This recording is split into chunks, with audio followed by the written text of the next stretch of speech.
En 1936, les Japonais signent un pacte avec Adolf Hitler. L'Allemagne s'engage à intervenir si l'Union soviétique réagit militairement à la future invasion de la Chine. En juillet 1937, les Japonais prennent l'excuse d'un incident avec des soldats chinois pour envahir le pays.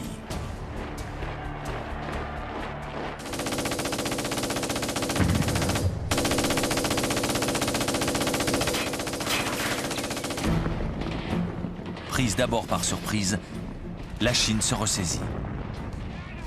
Les communistes ont rejoint le Kuomintang dans un front commun contre l'agresseur.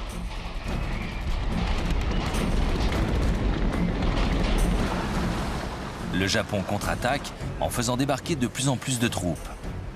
À la fin de l'année 1937, le nord du pays et la totalité des côtes sont occupés.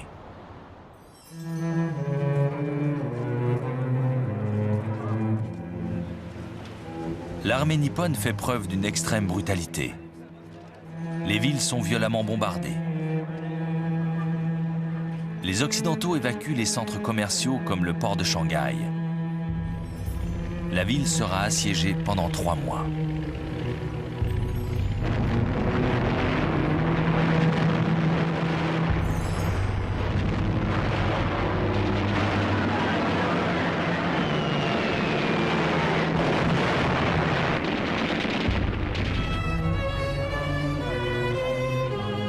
Les conséquences sont terribles. Les forces japonaises n'éprouvent aucune pitié lorsque les villes tombent entre leurs mains. Après la chute de Nankin, le 17 décembre 1937, commencent 6 semaines de viols, d'orgies et de tueries. Dans la capitale chinoise, les soldats japonais vont massacrer 300 000 civils sans distinction de sexe ou d'âge.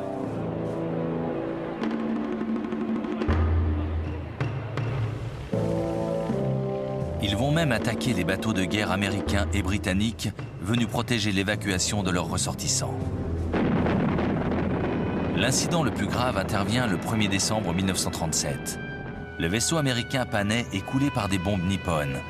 50 marins perdent la vie lors de cette attaque. Malgré cela, les puissances occidentales refusent d'intervenir.